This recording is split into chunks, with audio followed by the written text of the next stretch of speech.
kurang menjadi perhatian. Kalau dikaitkan dengan proses sebuah pembangunan, jadi ada sebuah program yang menjadi konsen dari pemerintah Indonesia, bahkan itu juga menjadi konsep dunia, yaitu pembangunan itu menuju Indonesia emas. Mungkin bapak-bapak, ibu-ibu, adik-adik, anak-anak pernah mendengar istilah menuju Indonesia emas tahun 2045. Itu ada di dalam RPJMN, rencana pembangunan jangka RPJP, rencana pembangunan jangka panjang Indonesia. Diharapkan 100 tahun Indonesia merdeka tahun 45 itu, dan berdasarkan data statistik tadi diperkirakan tahun 2045 itu di Indonesia itu dipenuhi atau di prioritas 4 tahun lagi, 24 lah, lebih segitulah. Mudah-mudahan kita masih berada atau masih menemukan. Itu disebutkan di dalam pasalnya itu bahwa anak adalah, nah padahal secara statistik data ternyata pengertian kelompok rentan itu bukan hanya dilihat dari jumlah kuantitas, tapi dari sisi kualitas. Ternyata anak itu secara kualitas pada periode usia anak itu berdasarkan hasil kajian dan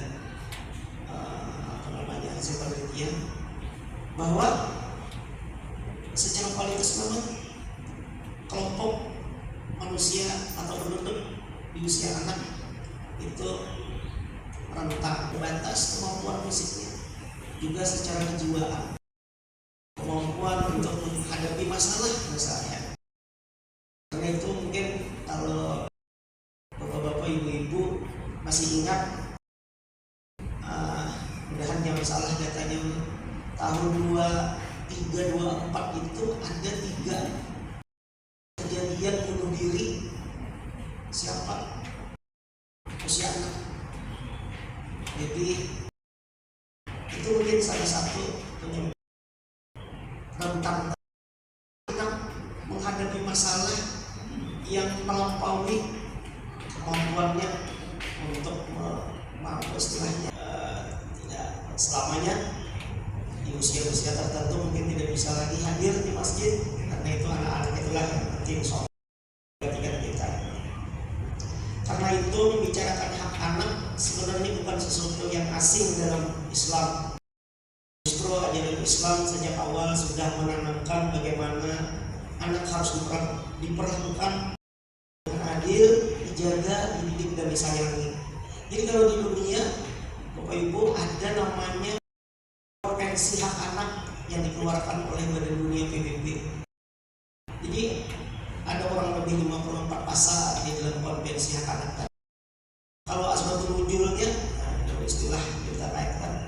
Kenapa jadi sampai ada Konvensi Hak Anak tadi?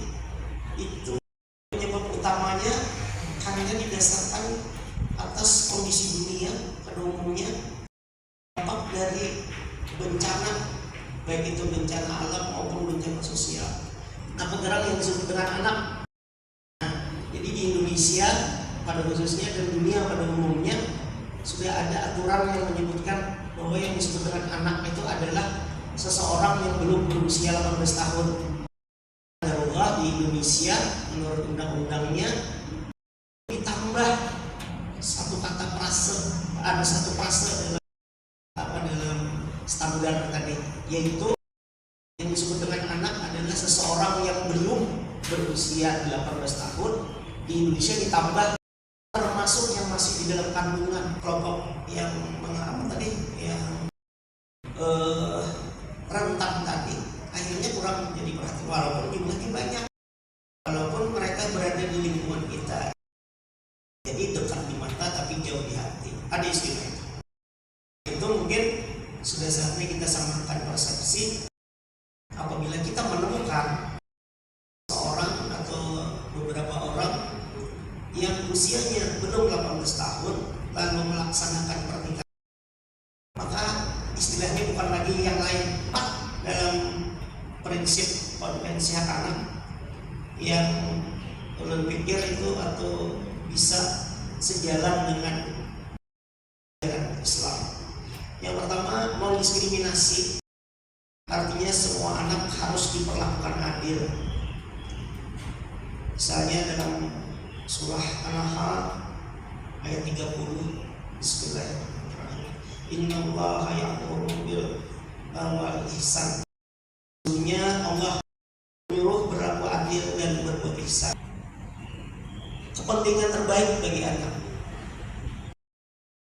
Jadi apapun langkah-langkah atau termasuk mungkin dalam dunia pembangunan, apapun yang kita lakukan dalam pembangunan misalnya, itu juga harus ikut memikirkan kelompok anak kita. Hak hidup, tumbuh dan berkembang.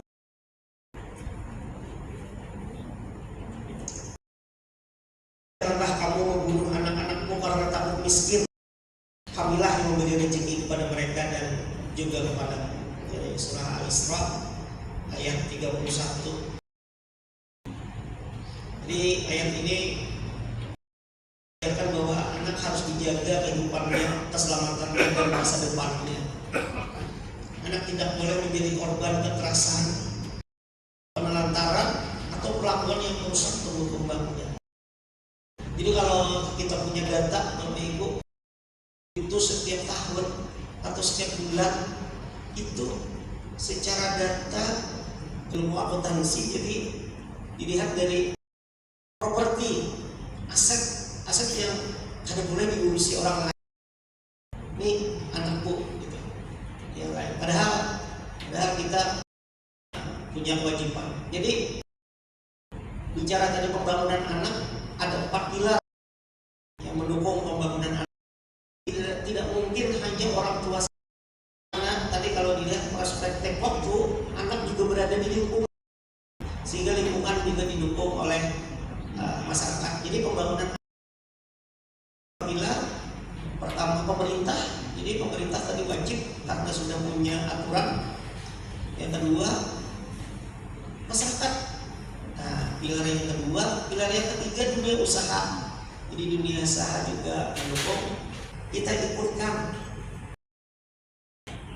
Contoh yang paling nyata itu mungkin dialog Nabi Ibrahim dan Nabi Ismail. Jadi pada saat Nabi Ibrahim ingin Nabi Ismail, beliau menyampaikan salah satu kalimatnya yang luar biasa, bahwa aku mendapatkan perintah untuk menyembelihmu. Kurang lebih ya, Anda tafsirkan artinya. Dari banyak usaha pemerintah dan masyarakat lembaga untuk mendukung pembangunan berperspektif anak, yaitu berkaitan dengan standar atau indikator rumah ibadah ramah anak. Nah, jadi kalau di secara nasional rumah ibadah ramah anak itu artinya apa? Artinya seluruh rumah ibadah agama yang diakui di Indonesia. Salah satunya, dan ini bukan mungkin, ini merupakan salah satu program atau target dari Dewan Masjid Indonesia yang akan